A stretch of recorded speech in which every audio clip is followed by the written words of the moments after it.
जी अस्सलाम वालेकुम students, Askari lectures की तरफ से मैं हूं शौकत अब्बास। आज हम चैप्टर नंबर 2 केमिस्ट्री का लेक्चर नंबर 8 हम स्टार्ट करने लगे हैं, जो कि बेसिकली शेप्स ऑफ ऑर्बिटल से रिलेटेड है। कि हमारे पास हमने डिफरेंट ऑर्बिटल्स देखे हैं, सबशेल्स देखे हैं। सबशेल्स के अंदर मुख्तलिफ ऑर्बिटल्स होते हैं। जिस तरह हमने देखा कि एस का जो है वो एक ऑर्बिटल होता है, पी के 3 ऑर्बिटल्स होते हैं, डी के 5 ऑर्बिटल्स होते हैं और एफ के 7 ऑर्बिटल्स होते हैं। तो बच्चे आज हमने जो है वो ऑर्बिटल्स की शेप्स को ही ड्रा करना है कि ये जो हम मुख्तलिफ ऑर्बिटल्स देखते होते हैं उनकी शेप्स क्या होती है। तो बच्चे हमने जिस तरह ये एक पॉइंट पढ़ा हुआ है कि number of electrons her orbital के अंदर जो है ना वो दो दो यानी पेयर की फॉर्म में होते हैं। तो यहाँ पे मैंने एक पॉइंट लिखा क्या कि different orbitals have different shape depending upon the probability of finding electron in maximum. यानी जितने इलेक्ट्रॉन्स की प्रोबेबिलिटी ज्यादा होगी उतने ऑर्बिटल्स जो है नंबर ऑफ ऑर्बिटल्स उतने ज्यादा होंगे। और हर ऑर्बिटल के अंदर चूंकि दो इलेक्ट्रॉन्स होते हैं, सो हमारे पास एस की अगर हम बात करें तो एस में बच्चे आपको पता होगा कि एस में टोटल 2 इलेक्ट्रॉन्स होते हैं। If S orbital have 2 electron then इसकी शेप जो है ना वो जाहिर सी बात है जब ऑर्बिटल ही एक है। तो अब यहाँ पे मैग्नेटिक क्वांटम नंबर में जो है ना मैग्नेटिक फील्ड की प्रेजेंस में यहाँ पे ये ऑर्बिटल कहीं भी ओरिएंट नहीं होगा। सो इसकी जो शेप है वो स्फेरिकल होती है। सो यहाँ पे मैंने लिख दिया कि इसकी शेप जो है वो स्फेरिकल होती है और इसके अंदर लोब्स जो है वो सिर्फ जस्ट 1 लोब होता है। अब अगर मैं इसकी शेप ड्रा करूं तो मेरे पास एक्सिस है। मैंने तीनों शेप्स को ड्रा करने के लिए जो है वो एक्सिस यहाँ पे ड्रा कर दी है। एक्सिस पे जो है मैं यहाँ पे शेप ड्रा करूंगा। ये लेट्स सपोज मेरे पास एक्स एक्सिस है, ये वाई एक्सिस है और ये जेड एक्सिस है। तो यहाँ पे जब मैं स्फेरिकल शेप ड्रा करूंगा तो स्फेरिकल शेप बच्चे क्या होगी कि हर सेंस से हर आपके पास फेस से जो है वो हर तरफ से आपको सेम शेप नजर आती है। ये होती है स्फेरिकल शेप। ये है एस ऑर्बिटल की एक्सप्लेनेशन। अब अगर हम पी की बात करें तो पी में हमने टोटल जो इलेक्ट्रॉन्स देखे हैं वो 6 इलेक्ट्रॉन्स होते हैं। अब 6 इलेक्ट्रॉन्स की जो प्रोबेबिलिटी है वो 3 वे से स्कैटर हो सकते हैं।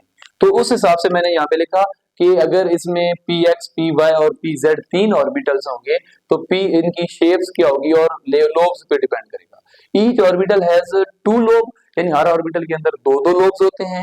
तो यहाँ पे मैं अगर शेप को ड्रा करूं, ये लेट्स सपोज मेरे पास एक्स एक्सिस है, ये वाई एक्सिस है, ये एक्स वाई और ये है एक्स और ये जेड लेट्स सपोज।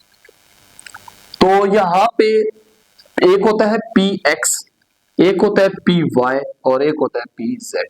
और हर ऑर्बिटल के अंदर क्योंकि दो लोब्स होते हैं पी में, सो हम अगर पी एक्स की बात करेंगे तो एक्स एक्सिस के ऊपर एक पॉजिटिव वाली साइड पे और एक नेगेटिव वाली साइड पे इस तरह के दो लोब्स होते हैं। पी वाई की बात करें तो पी वाई के दो लोब्स बिल्कुल वाई एक्सिस पे जो है वो एक पॉजिटिव वाली साइड पे एक नेगेटिव वाली साइड पे।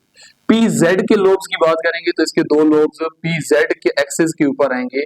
तो इस तरह की हमारे पास जो है वो शेप है और ऑर्बिटल है पी के, पी एक्स पी वाई और पी जेड। अगर हम बच्चे बात करें डी ऑर्बिटल की तो डी ऑर्बिटल के अंदर टोटल जो इलेक्ट्रॉन्स होते हैं बच्चे वो 10 इलेक्ट्रॉन्स होते हैं।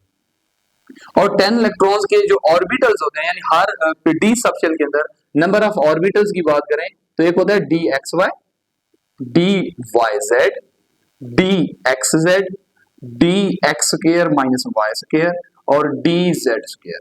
ये इसके 5 ऑर्बिटल्स हैं। अब इन 5 ऑर्बिटल्स में इसकी शेप अगर हम देखें, इसकी शेप डम्बेल थी, इसकी शेप क्लोरलीफ है और ईच ऑर्बिटल हैज 4 लोब्स। यानी हर ऑर्बिटल के अंदर चाहे वो डी एक्स वी वाई की बात करें, डी वाई जेड, जितने भी ऑर्बिटल्स हैं इनकी बात करेंगे तो हर ऑर्बिटल में दो दो लोब, चार चार लोब्स होंगे। अब 4 लोब्स और क्लोरलीफ शेप में अगर हम ड्रा करेंगे तो कैसी होगी। यहाँ पे मैंने पहली ड्राइंग ले ली है d x y z, d x y. यानी यहाँ पे मेरे पास जो 4 लोब्स बनेंगे, यानी हर ऑर्बिटल के अंदर 4 लोब्स हैं।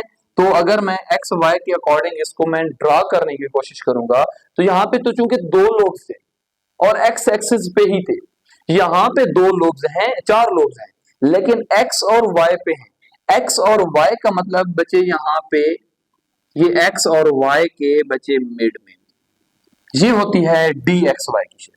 अब डी वाई जेड की अगर बात करेंगे या एक्स जेड की पहले मैं बात कर लेता हूँ। ये एक्स एक्सिस है और ये जेड, लेट्स सपोज मेरे पास जेड एक्सिस है। तो यहाँ पे डी एक्स जेड क्या कैसे लोग बनाएगा बच्चे, ये डी एक्स वाई एक्स और जेड के दरमियान की शेप आएगी तो इस तरह के हमारे पास 4 लोब्स आ जाते हैं। अब इसी तरह तीसरा हमारे पास है डी वाई जेड। ये लेट्स सपोज वाई एक्सिस है और ये हमारे पास जेड एक्सिस है, तो D x Z sorry Y Z हमारे पास कैसा आएगा, यहाँ पे बचे ये इस तरह की शेप, यानी ये जो एक्स वाई वाई जेड या जेड एक्स है ये सारे lobes between these two axes जो है वो लाई करेंगे। अब अगर हम बात कर लें D x square minus Y square, D x square sorry D x square minus Y square, तो यहां पे बचे लोब्स जो एग्जिस्ट करेंगे वो एक्स और वाई के ऊपर एग्जिस्ट करेंगे। ये डी एक्स स्क्वायर और डी वाई स्क्वायर की शेप बचे इस तरह की होती है। अब डी जेड स्क्वायर की अगर हम बात करेंगे तो इसकी शेप थोड़ी सी डिफरेंट है, और कैसी शेप है कि आपने एक एक्सिस पे जेड एक्सिस पे आपने 2 लोब्स बना लेने हैं और बाकी जो है ना वो आपके पास इस तरह का स्फेरिकल होगा। तो ये थी हमारे पास शेप्स ऑफ ऑर्बिटल्स, लेकिन हमारे पास बचे एक और ऑर्बिटल भी सबशेल भी होता है जिसमें हम एफ सबशेल लेते हैं, जो कि यहाँ पे मैंने इसको ड्रा नहीं किया।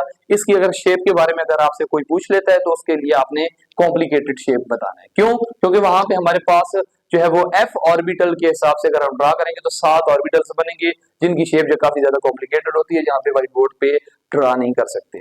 तो ये था हमारा आज का लेक्चर जिसमें हमने शेप्स ऑफ डिफरेंट ऑर्बिटल्स जो है वो ड्रा कर लिया।